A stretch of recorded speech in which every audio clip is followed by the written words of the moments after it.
প্রিয় শিক্ষার্থীবৃন্দ, আজকে আমি নবম অধ্যায় থেকে একটা প্রশ্ন নিয়েছি। এটা ঢাকা রেসিডেন্সিয়াল মডেল কলেজে এসেছিল। আমি টেস্ট পেপার থেকে ওইটাই নিয়েছি প্রশ্নটা। তো দেখো, এখানে তিনটা উদ্দীপক দিয়ে আছে। তিনটা উদ্দীপক, একটা দিয়ে আছে যে f of x equal to sine x, g of x equal to x to the power n, আর h of x equal to root a plus b cos x. এই তিনটা এখানে আছে, তোমার উদ্দীপক দিয়ে আছে। এখন প্রথমে ক নম্বরটা বলতেছে যে limit x tends to zero, যদি এখানে প্রথম ক নম্বরটা যে দেওয়া আছে, দেখো যে limit x tends to zero f of 7x minus f of 9x by f of 5x এর মান নির্ণয় করো। প্রথমে এটা বলতেছে।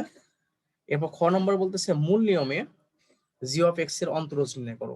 মানে এখানে যে একটা জি অফ এক্স আছে, একটা উদ্দীপক, এই উদ্দীপকের মূল নিয়মে তোমাকে অন্তরজটা নির্ণয় করতে হবে। আর গ নম্বরটা বলতেছে যদি y equal to h of x হয়, অর্থাৎ এখানে যে তোমার এইচ অফ এক্স একটা দিয়ে আছে, উদ্দীপক দিয়ে আছে, যদি এটা সমান ওয়াই হয় তবে দেখাও যে এটা সমান হচ্ছে এ হবে। অর্থাৎ তোমার এখানে দেখো লেখা আছে এখানে সাকসেসিভ ডেরিভেটিভ করতে হবে, অর্থাৎ পর্যায়ক্রমিক অন্তরীকরণ করতে হবে। কারণ এখানে আছে দেখো দ্বিতীয়বার ডেরিভেটিভ আছে, মানে দুইবার ডেরিভেটিভ করতে হবে, করে এটাকে আমাদের অ্যান্সার করতে হবে। তাহলে প্রথমটা দেখো, প্রথমটা একটা লিমিট থেকে প্রশ্ন করা হয়েছে। এই যে ক নম্বরটা লিমিট। এখন লিমিটটা কিভাবে দেওয়া আছে বলো। দেখো ক নম্বরটা বলতেছে limit x tends to zero f of 7x। তো দেখো f of x sine x দেওয়া আছে। এখন তোমরা এটা জানো, যখন আমরা এটাকে 7x করব তাহলে অবশ্যই সাইন 7x হবে। মানে বিষয়টা হচ্ছে যে তোমরা তো এটা জানো যে যদি একটা ফাংশন দেওয়া থাকে, মনে করো যে f of x equal two function দেওয়া থাকলো সাইন এক্স, তো আমরা যদি এখন এখানে যদি 7x লিখি, তাহলে কি হবে কি যেখানে এক্স থাকবে তার পরিবর্তে 7x লিখতে হবে। তার মানে এখানে এসে সাইন 7x হবে। ওকে, তো আমরা এই বিষয়টা এখন এখানে করব। তো এখন যে বিষয়টা দাঁড়াচ্ছে যে তাহলে আমাদের প্রথমে আমরা এগুলো করে নিতে হবে যে আমাদের যে ফাংশনটা যেটা দেওয়া ছিল f of x equal to sine x, সেখান থেকে আগে এফ অফ 7x বের করে নিতে হবে, এফ অফ 9x বের করে নিতে হবে, এফ অফ 5x বের করে নিতে হবে। এগুলো কিন্তু বের করে নিতে হবে। তো তোমাকে আমি একটা জিনিস আমি এখানে দেখালাম, যে কি দেখালাম, যে একটা ফাংশন যদি এভাবে দেওয়া থাকে, তোমরা জানো এটা। এখন যদি 7x লিখি আমি, তাহলে তাহলে যেখানে এখানে এক্স আছে সেই জায়গাটাই 7x হবে। এখানে যদি অন্য জিনিস হতো, মনে করো যে এখানে এফ অফ 9 হতো, তাহলে যেখানে যেখানে আমার এক্স আছে, যদি এক্স এর পরিবর্তে আমি 9 লিখছি, তার মানে যেখানে আমাদের এক্স আছে এই পাশে সেখানে 9 হতো। ওকে, এভাবে আমরা এভাবে চেঞ্জ করতে হয়, সেই বিষয়টা আমরা এখানে চেঞ্জ করব। তো এখন দেখো, তাহলে আমরা যদি অঙ্কটা প্রথমে ক নম্বরটা করি, একটু দেখো ক নম্বরটা। তাহলে এটা কিন্তু দেখালাম, আমি কিন্তু নতুন করে দেখালাম না, সরাসরি মানটা কিন্তু আমি বসাবো এখানে। তো প্রথমে যে ক নম্বর অঙ্কটা যদি আমরা করি, তো দেখো আমাদের কি আছে, limit x tends to zero আছে। তো এখন কথা হচ্ছে যে এটা কি দেওয়া আছে, f of 7x minus f of 9x by f of 5x, এটা আমাদের দেওয়া আছে। তাহলে এখন আমরা করি কি, যে দেখো f of x equal to sine x দেওয়া আছে, তাহলে ঠিক ওরকম করে এফ অফ 7x মানে সাইন 7x হবে, এফ অফ 9x মানে সাইন 9x হবে। সেই বিষয়গুলো আমরা এখান থেকে আমরা বের করে নিই। তাহলে এখান থেকে যদি বের করি তাহলে কেমন হয়, দেখো limit x tends to zero, তাহলে এখান থেকে এফ অফ 7x মানে এটা হবে সাইন 7x। এরপর দেখো এফ অফ 9x মানে সাইন 9x, যেটা তোমাদেরকে আমি একটু দেখালাম। আর নিচে যেটা আছে এফ অফ 5x, তাহলে এটা হবে কত, সাইন 5x, সাইন 5x। আশা করি বিষয়টা বুঝতে পারছো। আমরা এখন এখানে লিখতে পারি যেহেতু F of x equal to হচ্ছে সাইন এক্স। ওকে, এখন প্রিয় শিক্ষার্থীবৃন্দ, আমরা কিন্তু একটা সূত্র জানি। সূত্র কেমন জানি, যে sine c minus sine d একটা সূত্র জানি। তো আমরা sine c minus sine d সূত্র আমি একটু তোমাদের এখানে লিখে দিচ্ছি। সেটা হচ্ছে যদি sine c minus sine d হয়, তাহলে সেটা সমান লেখা যায় যে 2 cos c plus d by 2 into sine c minus d by 2, এটা কিন্তু লেখা যায়। এটা তোমরা এটা জানো। তাহলে এখন দেখো তো, যদি আমি এটা সাইন সি বলি, মানে 7x টাকে সি বলি আর 9x টাকে ডি বলি, তাহলে sine c minus sine d সূত্র পড়ে না? এখন sine c minus sine d যে সূত্রটা, সেটা আমরা অবশ্যই এভাবে লিখতে পারি যে লিমিট তাহলে কি x টেন্ডস টু 0, তাহলে উপরেরটা আমি কি করতে পারি, নিচেরটা যা আছে তাই লিখে দিলাম, sin 5x। এটা কাজ করতেছি না, তাহলে উপরেরটা কাজ করব। কি কাজ করব দেখো, আমি তোমাদেরকে বললাম কি যে sin c minus sin d, এই sin c minus sin d সূত্র হচ্ছে 2 cos c plus d by 2, 2 cos c plus d by 2 into sin c minus d by 2। Okay, এখন দেখো এটাকে আমি বলতেছি sin c, মানে এটাকে বলছে c, এটাকে বলছে d, তাহলে sin c minus sin d সূত্র কি হবে, তাহলে 2 cos, এই দেখো 2 cos c plus d by 2, এটা বলছি c, তাহলে কি 7x প্লাস 9x বাই হচ্ছে 2 ইনটু sin, এবার দেখো c মাইনাস d, c কত, 7x মাইনাস 9x বাই হচ্ছে 2। আশা করি বিষয়, এটা কিন্তু রাফ, এটা রাফ করতেছি, দেখো বোঝো নাকি, আশা করি বিষয়টা বুঝতে পারছো। এরপর দেখো লিমিট আবার আমরা কাজ করতেছি, সেটা হচ্ছে যে এই 2 cos, তাহলে 7 আর 9 16 হয়, 16 কে 2 দিয়ে ভাগ দাও তাহলে 8x হয়, আমরা এখানে 8x লিখলাম। ওকে, ইনটু 7 থেকে যদি 9 বিয়োগ করো -2 হয়, তাকে আবার যদি 2 দিয়ে ভাগ করে দাও তাহলে কিন্তু sin মাইনাস x হয় বাই sin 5x। এখন প্রিয় শিক্ষার্থীবৃন্দ, তোমরা কিন্তু জানো যে আসলে এই যে সাইন মাইনাস থিটা, এটা কিন্তু লেখা যায় মাইনাস সাইন থিটা, আর অনেকগুলো লেখা যায়, শুধুমাত্র কজ এবং সেক শুধু প্লাস হয়, তাছাড়া সবই কিন্তু মাইনাস হয়। তাই সাইন মাইনাস থিটা অপশন লিখতে পারি কি মাইনাস সাইন থিটা। তাহলে আমরা যে এখানে যে সাইন মাইনাস এক্স পাইলাম, এটাকে কিন্তু ভেঙে মাইনাস সাইন এক্স করতে পারি। এই যে এই সূত্র, এটা কিন্তু সূত্র, আমি পাশাপাশি যা লিখতেছি সব সূত্র, এটা কিন্তু সূত্র, এটা কিন্তু তোমরা 9-10ও শিখে আসছো, আবার এটা তো ইন্টারমিডিয়েটও শিখছো। তাহলে এখন কি করব, এই যে মাইনাসটা তাহলে আগে চলে আসবে এর মতো করে, এই যে আগে আসি দেখো লিমিট x টেন্ডস টু 0, তাহলে আমরা লিখতে পারি কি minus 2 cos 8x into sin x by sin 5x। দেখো আশা করি বিষয়টা বুঝতে পারছো। এখন যেটা আমরা করব, তোমরা একটা বিষয় সূত্র জানো, এটা আমি প্রতিদিনই দেখাই অবশ্য, সেটা যে একটা সূত্র আছে, যদি লিমিট যদি x টেন্ডস টু 0 হয় এবং উপরে যদি sin x হয়, তারপর যদি x হয়, মানে উপরে যে অ্যাঙ্গেল থাকবে x অ্যাঙ্গেল, নিচে যদি সেই অ্যাঙ্গেলই থাকে, তার মানটা হচ্ছে 1 হয়। এটা কিন্তু একটা সূত্র, তার মানটা 1 হয়। আবার এটাও জানো যে এই সূত্রটা জানো যে লিমিট x টেন্ডস টু 0, যদি উপরে x থাকে নিচেও যদি sin x থাকে, তার মানটাও কিন্তু 1। এটা দুইটা সূত্র মোস্ট ইম্পর্টেন্ট, আমরা এই সূত্র দিয়ে আমরা এখানকার কাজটা পুরো করব। দেখো, তা আমরা সূত্র দুটো লিখলাম এভাবে, যে যদি তোমার কি হয়, limit x tends to 0 sin x by x, তার মানটা 1, আবার যদি x বাই sin x হয় তার মানটা 1। অর্থাৎ এখানে যেটা বোঝাতে চাচ্ছি আমি, এখানে যে অ্যাঙ্গেলটা থাকবে, এখানে যে অ্যাঙ্গেলটা থাকবে এখানেও সেটা থাকতে হবে, তাহলে তার মানটা 1 হবে, এবং সেটার সময় অবশ্যই 0 হতে হবে, মানে 0 কাছাকাছি হবে, মানে এটা হতে হবে, লিমিট হবে, তাহলে তার মানটা 1 হবে। এখন খেয়াল করে দেখো তো প্রিয় শিক্ষার্থীবৃন্দ, আমি যদি এখানে একটা কাজ করতে চাই, এই ওই সূত্র অনুসরণ করতে চাই, কি করা যেতে পারে, এটা এমন করা যেতে পারে না, লিমিট x টেন্ডস টু 0, এই যে এখানে আছে sin x আছে, তাহলে আমি এখান থেকে sin x বাই x করলাম। দেখো, কিন্তু বিষয়টা আছে, তোমরা এখন বলতে পারো যে এক্সটা আমি বেশি লিখছি, ঠিক আছে, আমি এটা ব্যালেন্স করব, তো এই লিখলাম। এরপর দেখো তো sin 5x আছে, আমি উপরে লিখলাম 5x আর নিচে লিখলাম আছে sin 5x, লিখতে পারি, কারণ আমি তোমাকে বলতেছি যে sin x বাই x মানে 1, আবার x বাই sin x মানে 1, ঠিক আছে। শুধু এটা 1 না, মানে এক কথা এখানে যে অ্যাঙ্গেলটা থাকবে এখানেও সেই অ্যাঙ্গেলটাই থাকলে তাহলে তার মানটা 1।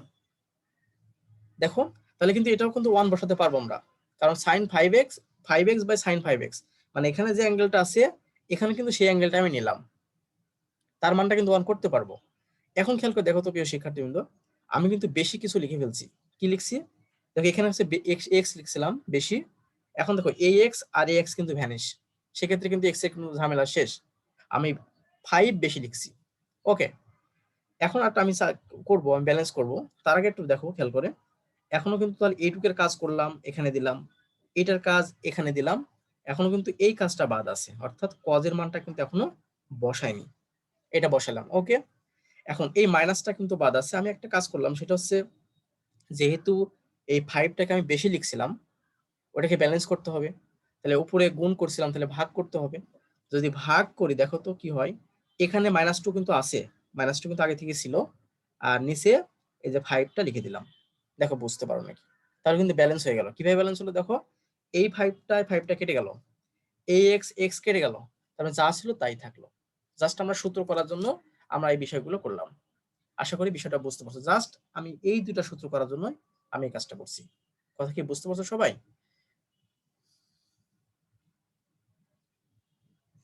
ওকে, এখন দেখো যে এখন আমরা যেটা করব সেটাকে দেখো এই সূত্র অ্যাপ্লাই করে এখন ওয়ান টু ওয়ান বানানোর চেষ্টা করব। এখন তোমরা জানো যে আসলে ওই লিমিটের ধর্ম আছে।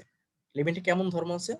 লিমিটের ধর্মটা হচ্ছে যে এটা যেমন দেখা যাচ্ছে যে গুণ আকারে থাকলে বা যোগ আকারে থাকলে বা বিয়োগ আকারে থাকলে এদেরকে আলাদা আলাদা ভাবে লিমিট বসানো যায়। যেমন এখানে দেখো একটা লিমিট বসাইছি সবার কাছে উপরে। আমি যে চেষ্টা মনে করি যে আমি সবাইকে আমি লিমিট বসাবো, আমরা কিন্তু বসাতে পারি। আমরা এটা কিন্তু লিমিটের ধর্ম। তাহলে কি হবে, আমরা যদি ইচ্ছা করি সবাইকে আমি লিমিট বসাবো তাহলে কিন্তু বসাতে পারি। দেখো এখানে একটা বসাই দিলাম। তারপর দেখো লিমিট আমি এখানে 5x tense to 0 5x by sine 5x বসালাম limit. Limit x tends to 0 cos 8x into -2/5। দেখো তো প্রিয় শিক্ষার্থী কিন্তু বিষয়টা বোঝো নাকি? আমি কি বললাম, লিমিটের যে ধর্ম সেই ধর্ম অ্যাপ্লাই করলে সবাইকে আলাদা আলাদা ভাবে লিমিট বসানো যায়। এখন হয়তো বা তুমি মনে করতে পারো তোমরা যে এই যে এখানে স্যার 5x টেন্স টু 0 কেমন করে হলো? x টেন্স টু 0 বুঝলাম, তো 5x টেন্স টু 0 কেমন করে হলো? আসলে দেখো, যদি x এর মানটা 0 দিকে যায়, মানে 0 দিকে যায়, তবে 5x এর মানটাও অবশ্যই 0 দিকেই যাবে। মানে সহজ কথা, আমি ওইভাবে না করে যদি x এর মানটা 0 হয়, যদি ধরে নিলাম x এর মানটা 0, তাহলে অবশ্যই সেটা 5x এর মানটা তো 0ই হবে। 0 হবে না? অবশ্যই 0 হবে। সেই হিসাব করে যদি x এর মানটা টেন্স টু 0 হয়, 5x এর মানটাও 0 দিকেই যাবে। ওকে, সেইভাবে আমরা করলাম। এখন দেখো তো প্রিয় শিক্ষার্থীবৃন্দ, আমি যে দুটো সূত্র লিখছিলাম, sin x বাই x সমান 1 লিমিট x টেন্স টু 0 হলে, আবার limit x tends to 0 x by sin x মানে 1, তাহলে সেই হিসাব করলে এটুকের মানটা 1 হয় না? এটুকের মানটা 1 হয়। দিলাম 1 গুণ, দেখো এটুকের মানটা কিন্তু 1ই হয়, তাও দিলাম 1 গুণ। এখন দেখো যদি আমি এই লিমিটটা সরাসরি বসাই দিই এই জায়গাটায়, তাহলে কি হয়, x এর মানটা 0 এখানে বসাও cos 0, আর cos 0 ডিগ্রি মান হচ্ছে 1 হয়, সে 1ও বসাই দিলাম, গুণ থাকে আছে -2/5। তাহলে আমাদের এখানকার অ্যান্সার যেটা আসলো -2/5, এটা আমাদের এখানকার অ্যান্সার। প্রিয় শিক্ষার্থী কিন্তু আশা করি তুমি বিষয়টা তোমরা এটা বুঝতে পারছো। আমাদের যে আমি যে এখানকার অ্যান্সারটা করলাম -2/5, এটাই এখানকার অ্যান্সার। তোমার যদি কোনো প্রবলেম থাকে তোমাদের কারোর কোনো কোথাও আমাকে বলতে পারো, স্যার এটার জায়গায় বুঝি নাই।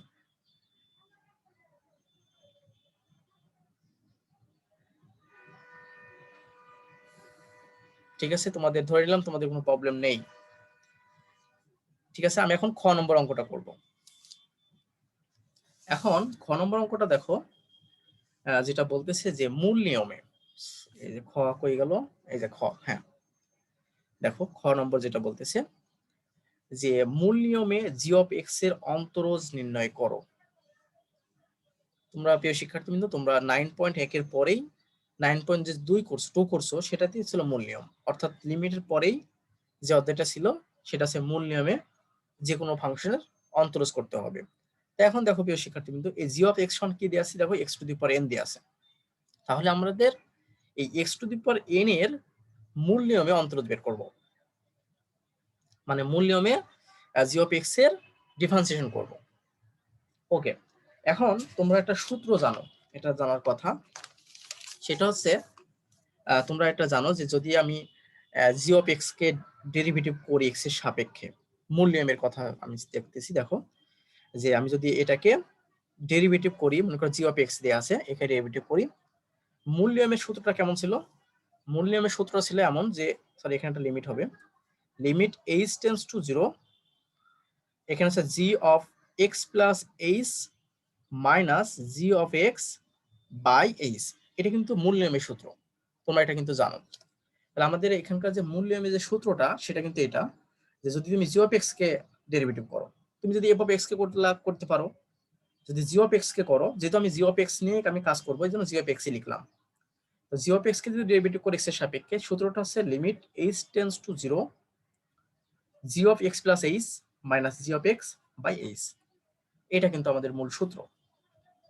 তো এখন দেখো এই খ নম্বর অঙ্কটা দেখো কি দেয়া আছে, জি অফ এক্স হলো x to the power n, এটা দেয়া আছে আমাদের। তাহলে আমরা একটা কাজ করতে পারি, সেটা হচ্ছে যে আগে এই জি অফ এক্স অন্ত দেয়া আছে, দেখো আমরা এটা যদি ক্ষয় বললাম, এটাকে ক্ষয় বললাম, তো দেওয়া আছে কি দেখো, দেওয়া আছে জি অফ এক্স ওয়ান হচ্ছে X to the power N, দেখো X to the power N. তাহলে আমাদের কি কি প্রয়োজন দেখো, এখানে আমাদের প্রয়োজন কিন্তু G of x plus H, আর জি অফ এক্স আর এইচ, এইচ তো সমস্যা নাই, এইচ তো তুমি নিতেই পারবা, এইচ তো কোনো সমস্যা নাই, বাট এখানে জি অফ এক্স কিন্তু এটা X to the power N কিন্তু নিয়ে নিলাম। এখন বের করতে হবে যেটা G of x plus H, G of x plus H. আমি খেয়াল করে দেখো, যদি আমি G of x plus H আমি এখানে লিখি, তো তাহলে কি হবে দেখো তো, এখানে আমি বললাম কি যেহেতু এক্স এর পরিবর্তে এক্স প্লাস এইচ লিখছো, তার মানে এখানে যেখানে এক্স আছে সেখানে যে এক্স প্লাস এইচ হবে, এক্স প্লাস এইচ হবে, তারপরে পাওয়ার হিসেবে এন হবে। এটা জানার কথা।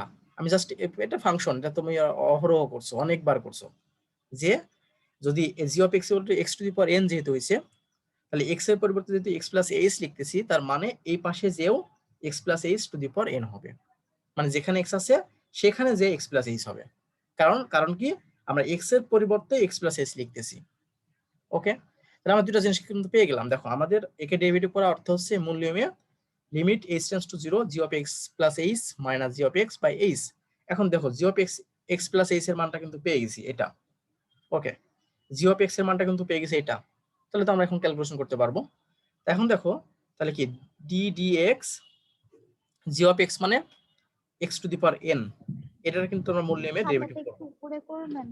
হ্যাঁ হ্যাঁ সরি, যে ঠিক আছে ঠিক আছে, দেখো এখন বুঝতে পারছো তো?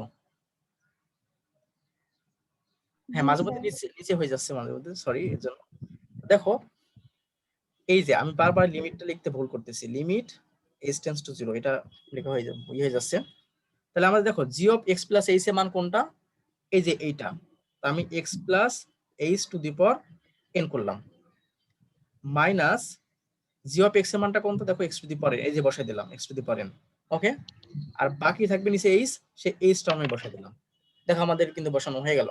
এখন জাস্ট আমরা ক্যালকুলেশন করব, সাধারণ ক্যালকুলেশন, তাছাড়া কিছুই না। তো দেখো যে limit h tends to zero, এখন আমি যেটা করব সেটা দেখো তো, আমি এখান থেকে এক্স এর মানটা কমন নিব ভিতর থেকে। এক্স এর মানটা যদি কমন আমি দেখাই তারপর বুঝতে পারবা। তাহলে one plus h by x, তারপর দেখো এইভাবে হয় minus x to the power n. আশা করি বিষয়টা বুঝতে পারছো। আমি করছি কি দেখো, এই যে ভিতরে যে এক্স প্লাস এইচ ছিল, এখান থেকে আমি এক্স এর মানটা কমন নিছি, এক্স এর মানটা যদি কমন নিই তাহলে এখান থেকে ওয়ান, আর এখানে তো এক্স ছিল না, যার কারণে সেটা ভাগ হয়ে যায়, তোমরা এটা জানো, এই জন্য এটা ভাগ করে দিছি, দিয়ে আমার এটা হলো। তো এটা এখন হওয়ার পর এখন খেয়াল করে দেখো তো, যে এটা দুজন তো গুণ আকারে আছে, তার পাওয়ার হিসাবে এন আছে, তার মানে এই পাওয়ারটা এরও প্রাপ্য, আবার এও কিন্তু নিতে পারবে, দুজনের উপরে কিন্তু থাকবে। তাহলে আমরা সেটাকে কি করতে পারি দেখো, আমি কিন্তু ভেঙে ভেঙে করতেছি, একবারে করতে পারতাম, ওখানে এইচ থাকবে, তাহলে এই এনটা কিন্তু এর উপরে আছে, এই এনটা কিন্তু এর উপরে আছে যেহেতু পাওয়ার, তাহলে আমরা লিখতে পারি কি x to the power n one plus h by x to the power n, এটা কিন্তু আমরা লিখতে পারি minus x to the power N. দেখো আশা করি বিষয়টা বুঝতে পারছো, বাই এইচ।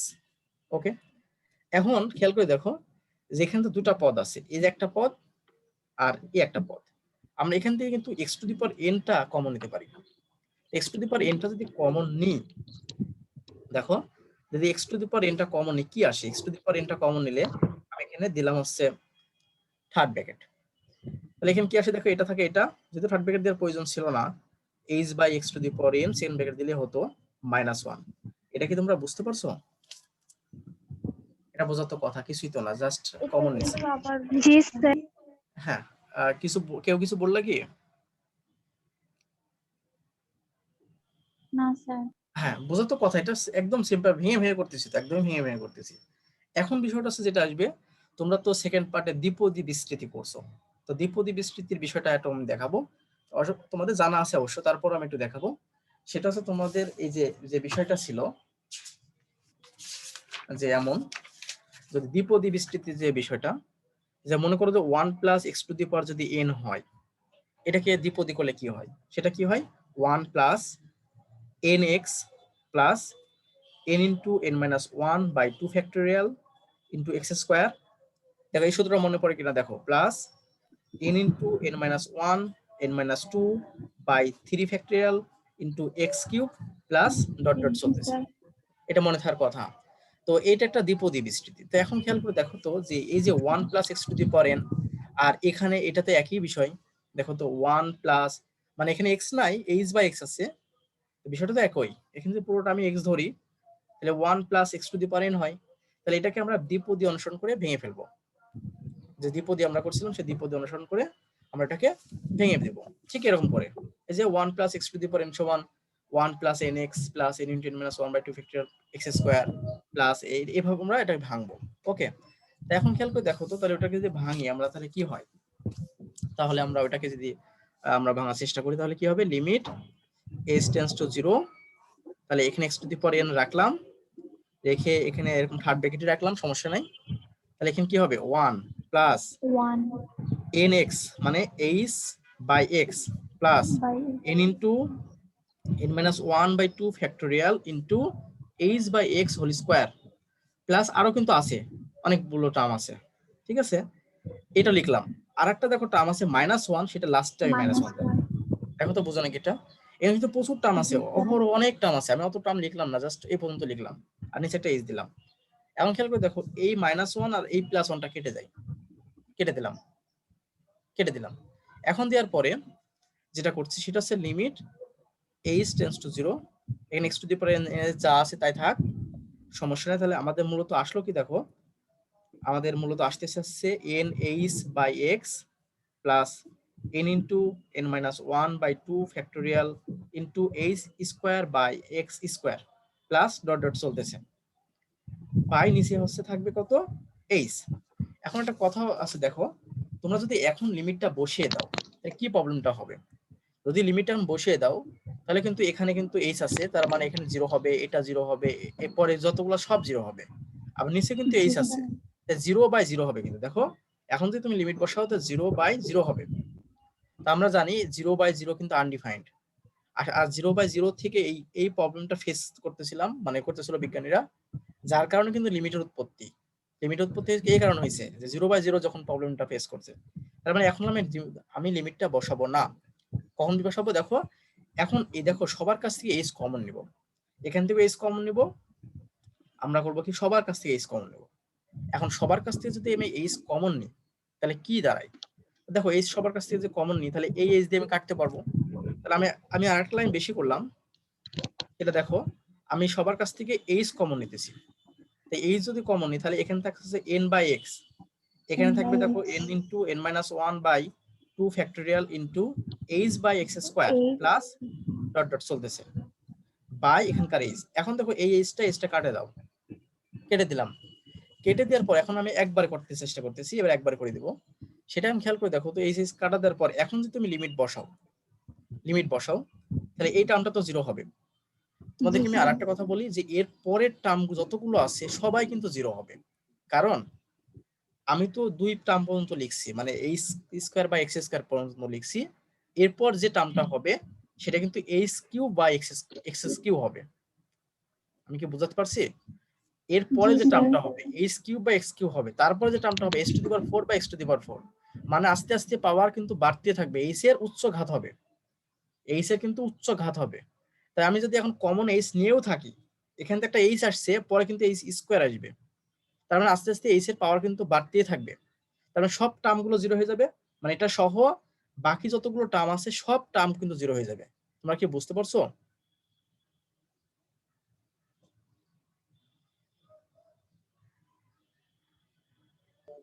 G sir. হ্যাঁ, যে বুঝে থাকো তাহলে আমি বুঝতে পারলাম যে যদি আমি লিমিট বসিয়ে দিই তাহলে এটা সহ যতগুলো টার্ম আছে সব জিরো থাকবে, শুধু কি থাকবে, শুধু এই টার্মটা আর এটা না, মানে শুধু থাকবে হচ্ছে এইটা আর এইটা, ঠিক না, তারপরে টার্মটা তো জি সব স্যার। জিরো হয়ে গেছে। তাহলে এখন খেয়াল করে দেখো যদি পরের টার্মটা জিরো হয়ে যায়, আমি একবারে করছি, তোমরা একটু দ্বিতীয় লাইনে করো কারণ এখানে জায়গা নাই, আমি একবারে শেষ করে দেবো অঙ্কটা এই পেজেই, সেজন্য আমি একবারে করতেছি। মানে বিষয়টা হচ্ছে এভাবে কাটার পরে আরেকটা লাইন লেখা উচিত ছিল, তখন কি লিমিট বসানো উচিত ছিল, আমি লিমিটটা এখনই বসাই দিচ্ছি, মানে এইচটা কাটার পরে লিমিট বসাই দিচ্ছি। তাহলে মূলত থাকলো হচ্ছে দেখো এখানে x to the power n আর এখানে থাকতে হচ্ছে n বাই এক্স, দেখো আর কিছু থাকে না, পরে যতগুলো টার্ম আছে সব কিন্তু জিরো হয়ে যায়। তোমাদের যদি প্রবলেম হয় আমাকে বলতে পারো। এখন খেয়াল করে দেখো, ইকুয়াল টু এখানে যেহেতু এক্স নিচে হয়ে আছে, তাহলে বেজ যেহেতু এক, এখানে এক্স এখানেও এক্স, আবার এর পাওয়ার এন আর এর পাওয়ার ওয়ান, তাহলে আমরা জানি যদি বেজ একই হয় তাহলে ভাগের বেলায় পাওয়ারটা বিয়োগ হয়। তাহলে এন তো কনস্ট্যান্ট সামনে নিলাম, আর এখান থেকে x to the power N minus one, এটাই আমাদের এখানকার অ্যান্সার। দেখো বুঝতে পারো নাকি? কোথাও না জি বুঝতে পারলে স্যার। বলতে পারো স্যার এটা বুঝি নাই। ঠিক আছে, বুঝতে পারলে তাহলে আমি গ নম্বর অঙ্কটা করলাম। তোমরা যেটা বুঝতে পারো তাহলে গ নম্বরটা তোমরা একটা কাজ করবা, আমি তো একবারে এখানে করছি, তোমরা এই লাইনটা মানে এই যে এইচ কাটার পরে আর একটা লাইন লিখবা, ওখানে লিমিট বসাবা। তা আমার মানে এই যে আমি চাইছিলাম এই খাতা এই পেজে করে দেবো অঙ্কটা, এই জন্যই আমি আসলে ওইখানে লিমিটটা বসিয়ে দিয়েছি। তোমাদের কোনো অসুবিধা আছে? No sir. ঠিক আছে, তাহলে আমরা এখন গ নম্বর অঙ্কটা করবো। গ নম্বর অঙ্কটা কি ছিল? গ নম্বর অঙ্কটা কই? গ নম্বর অঙ্কটা ছিল এমন যে y equal to h of x হলে, দেখো দেখো আমাদের তিনটা উদ্দীপক দেওয়া ছিল, একটা আছে এফ অফ এক্স উদ্দীপক, একটা আছে জি অফ এক্স উদ্দীপক, আর একটা আছে এইচ অফ এক্স উদ্দীপক। এখন বলতেছি যদি y সমান এইচ অফ এক্স হয়, মানে y সমান এটা, দেখাও যে 2y into d square y d x square plus 2 into d y d whole square plus y square equal to a। অর্থাৎ তুমি দেখে বুঝতে পারতেছো এটা হচ্ছে পর্যায়ক্রমিক অন্তরীকরণ, যেহেতু এখানে দুইবার ডেরিভেটিভ করতে হবে। ওই যে তোমরা যে 9.5 এ যে করছো 9.5 এ করছো, সেই 9.5 এর অঙ্কটা কিন্তু এখানে দেয়া, ওই অধ্যায়ের অঙ্ক দেয়া। তো এখানে যে বিষয়টা দেখছো যে যেহেতু সেকেন্ড ডেরিভেটিভ বলা আছে এখানে, তার মানে বুঝতে পারছো এটা সাকসেসিভ ডেরিভেটিভ হবে, সাকসেসিভ ডেরিভেটিভ বা পর্যায়ক্রমিক অন্তরীকরণ হবে। এখন দেখি আমরা কাজ করি, মানে অর্থাৎ এটা আমাদের প্রমাণ করতে হবে, দেখাতে হবে। আমাদের কি দেওয়া আছে দেখো, y equal to h of x, মানে y ইকুয়াল টু এইটা। দেখি আমরা গ নম্বরটা করি। তাহলে গ নম্বরটা যদি করতে চাই, তো এখন দেখো গতে কি বলতেছে, y equal to h of x, তাহলে equal to h of x আবার সমান, দেখো y equal to h of x বলতেছে, এটা সমান আবার এটা root a plus b cos x। হ্যাঁ, এই তো। তাহলে আমরা এখন এইচ অফ এক্স টা বাদ দাও, ওটা চলে যাক। তাহলে y ইকুয়াল টু আমরা লিখতে পারি root a plus b cos x, এটা লিখতে পারি।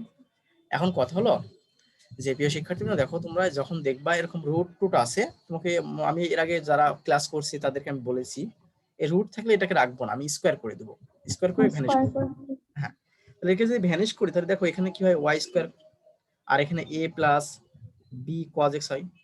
অর্থাৎ আমরা বলতে পারি একে বর্গ করে, বর্গ করে এই কাজটা করলাম। এখন কথা হচ্ছে যে যে এটাকে এক্স এর সাপেক্ষে অন্তরীকরণ করব, এই লাইনটা কিন্তু আমাদের লেখা লাগবে, আমি অনেক সময় লিখি না, মানে এক্স এর সাপেক্ষে এরকম লিখতে হবে যে এক্স এর সাপেক্ষে অন্তরীকরণ করতে হয়। অন্তরী সাউন্ড আসতেছে মনে হয় তোমাদের ওখান থেকে, অন্তরীকরণ করে পাই। তো এই এক্স এর সাপেক্ষে অন্তরীকরণ করলে দেখো তো এক্স এর অপারেটর কি, মানে যে অন্তরীকরণ অপারেটর ডি বাই ডিএক্স না, ইকুয়াল টু ওয়াই স্কয়ার হবে এটা। এই পাশে তা এরকম ডি ডিএক্স এ প্লাস বি কজ এক্স, ওকে এটা হবে, লিখে নিলাম। এখন বিষয়টা হচ্ছে যে দেখো তোমাদেরকে আমি বলছি যে প্রতিদিন একই বিষয় যা আসে, এই যে ওয়াই স্কোয়ার আছে, তো এটাকে আমরা যদি এক্স স্কোয়ার থাকতো তাহলে কি করতাম, এক্স এর সাপেক্ষে যদি এক্স স্কোয়ারকে ডেরিভেটিভ করতাম 2x। তাহলে কি হতো, টুটার সামনে এসে একটা এক্স হতো, ঠিক না? ঠিক তেমনি ভাবে এটাও হবে, টুটার সামনে এসে একটা ওয়াই হবে, কিন্তু কিন্তু কিন্তু যেহেতু এটা এখানে যেহেতু x না, এক্স না ওকে আবার ওয়াই, ডেরিভেটিভ করব। এই জন্য একে আবার ডেরিভেটিভ করতে হবে। ওকে, তাই করলাম, কিন্তু এর করা লাগে না, এটা করা লাগে না কেন সেটাও আমি বলছিলাম। তো এটা করা লাগবে ডিওয়াই বাই জি ডিএক্স হবে। স্যার। ওকে, এখন বিষয়টা হচ্ছে যে দেখো এখানে যদি আমি এবার ডেরিভেটিভ করতে চাই এক্স এর সাপেক্ষে, এটা কিন্তু কনস্ট্যান্ট, আর তোমরা জানো কনস্ট্যান্টকে ডেরিভেটিভ করলে তার মান শূন্য, তাই এটা শূন্য লিখে বসা দিলাম, প্লাস এই যে প্লাস নিলাম না মাইনাস লিখলাম, কারণটা আছে আমি বলছি। এই বিউ তো কনস্ট্যান্ট, সেই বিটা লিখলাম, আর cos x কে ডেরিভেটিভ করলে মাইনাস sin x হয়। Minus sine x। হ্যাঁ, মাইনাস sin x হয়, এই জন্য আগে আমি মাইনাসটা লিখে দিলাম, আমি তো জানি যে এটা মাইনাস হবে, এই জন্য আগে প্লাস না লিখে মাইনাস লিখলাম। কথা কি বুঝতে পারছো? জি স্যার। হ্যাঁ, এখন যে বিষয়টা দাঁড়ালো যে আমরা তাহলে মোটামুটি কি লিখতে পারি, 2y into dy by dx equal to হচ্ছে মাইনাস বি সাইন এক্স। এটা এখন বিষয়টা হচ্ছে দেখো আমাদের প্রশ্নে কিন্তু একবার না দুইবার ডেরিভেটিভ করতে হবে। এই যে খেয়াল করো, এই যে d square y d x square, তার মানে আমরা যে ফাংশনটা পাইলাম ওটা কিন্তু আবার ডেরিভেটিভ করতে হবে, মানে যেটা পাইলাম আমি, অর্থাৎ এটাকে আবার আমরা ডেরিভেটিভ করব। তো যদি আবার আমি এক্স এর সাপেক্ষে আমি লিখলাম না, জাস্ট আমি এইভাবে করে দিলাম, মানে এটা লিখবা যে এক্স এর সাপেক্ষে আবার অন্তরীকরণ করে পাই। ওকে, এখন যদি এক্স এর সাপেক্ষে আবার অন্তরীকরণ করো, কারণ কেন করব কারণটা দেখো, এখানে কিন্তু আমাদের কোশ্চেনে যে বলা আছে। কোশ্চেনে কিন্তু বলা আছে এই যে দুইবার ডেরিভেটিভ করতে হবে, এটা মেলাতে হবে, এটা মেলাতে হবে, এই জন্য ওইটাকে আমি আবার ডেরিভেটিভ করব। তাহলে দেখো এখন আমি আবার অপারেটর যদি দিই এখানে, তোমরা এইভাবে করবা, তাহলে দেখা যাচ্ছে যে ফুল মার্কস পাবা। তারপর এখানে আছে ddx, মাঝে মধ্যে আমি অবশ্যই এটা লিখি নাই, তোমরা লিখবা, অবশ্যই লিখবা। এই তো এখন খেয়াল করে দেখো, এখানে কিন্তু দুইটা ফাংশন হয়ে আছে, এটা আছে ইউ ফাংশন, এটা কিন্তু ভি ফাংশন, ইউ ভি হয়ে আছে। তো তোমরা এটা হয়তো বা জানো, বা সূত্রটা আমি আবার একটু লিখে দিব নাকি না তোমরা জানো এটা। সেটা জি হচ্ছে যে স্যার। যদি ইউভি ফাংশন থাকে, তাহলে নিয়মটা হচ্ছে প্রথমে ইউটাকে রেখে দেয়া। সত্যি তোমার মাইক্রোফোনটা আনমিউট করো।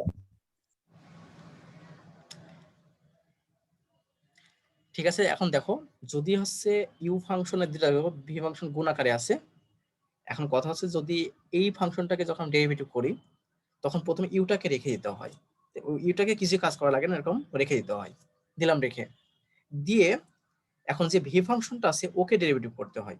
অর্থাৎ দেখো এই যে ইউ ফাংশনটাকে আমি রেখে দিলাম, দিয়ে আমি এই যে ভি ফাংশন যেটা আছে তাকে কিন্তু ডেরিভেটিভ করতেছি, কার সাপেক্ষে, এক্স এর সাপেক্ষে, এই যে বলছি এক্স এর সাপেক্ষে, প্লাস এবার ভিটাকে রেখে দিতে হয়, এই যে ভিটাকে রেখে দিলাম, ওর কোনো কাজ নাই।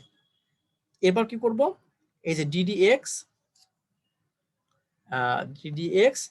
এরপর যেটা করব ইউটাকে কাজ করব, এই যে এটাকে কাজ করব। তোমরা কি এটা বুঝতে পারছো এই বিষয়টা, এই মানে থিমটা কি আসলে? দেখো জি বিষয়টা হচ্ছে যে স্যার। প্রথমে ইউটাকে রেখে দিলাম, এবার আছে ভিটাকে ডেরিভেটিভ করছি, প্লাস ভিটাকে পুরোটা রেখে দিছি, কোনো কাজ নাই আর, এবার ইউটাকে ডেরিভেটিভ করছি, ইকুয়াল টু এখন দেখো এইটুকের কাজ। এখন এইটুকের কাজ দেখো, এই যে মাইনাস বি তো সামনে আসবে কনস্ট্যান্ট টার্ম, আর সাইন এক্স কে ডেরিভেটিভ করলে এটা হচ্ছে কি কজ এক্স, এটা হচ্ছে কজ এক্স। ওকে, এখন খেয়াল করে দেখো যে আমরা কি করতে পারি, যে এখন কিন্তু কাজ বাকি আছে, এই যে 2y এটাকে যে ডেরিভেটিভ করি, দেখো একবার ডিওয়াই ডিএক্স আছে, আবার যদি ডেরিভেটিভ করি এক্স এর সাপেক্ষে সেটা d square y d x square হয়, এটা তোমরা জানো, প্লাস ডিওয়াই ডিএক্স। এখন যদি এটাকে ডেরিভেটিভ করো, দেখবে এই টুটা কিন্তু সামনে আসে, এটা কনস্ট্যান্ট যেহেতু সেটা তো অবশ্যই সামনে আসবে, আর এটা হবে কি ডিওয়াই বাই ডিএক্স। দেখো মানে টুটা তো সামনে আসলে, আর ওয়াইটাকে ডেরিভেটিভ করলে ডিওয়াই বাই ডিএক্স হয়। তারপরে এখানে যা আছে মাইনাস বি কজ এক্স সেটা আমি এখানে লিখে দিলাম। এখন খেয়াল করে দেখো যে এখন আমাদের প্রমাণে কিন্তু প্রায় আসছে, বাট একটু এখনো বাদ আছে, সেটা হচ্ছে যে দেখো এখানে কিন্তু বি কজ এক্স প্রমাণে যেটা আছে বি কজ এক্স কিন্তু থাকবে না, দেখো ওয়াই স্কোয়ার আছে, বি কজ এক্স কিন্তু থাকবে না। তা আমরা একটা কাজ করতে পারি, সেটা হচ্ছে যে এই যে উপরের থেকে একটা কাজ করতে পারি, যে দেখো উপরে একটা বিষয় আছে, উপরের দিকে এটা তোমরা যারা লিখতেছো একটু খেয়াল করে দেখো, এই যে উপরে যেটা লেখা আছে y square equal to a plus b cos x, এই বিষয়টা একটু খেয়াল করে দেখো।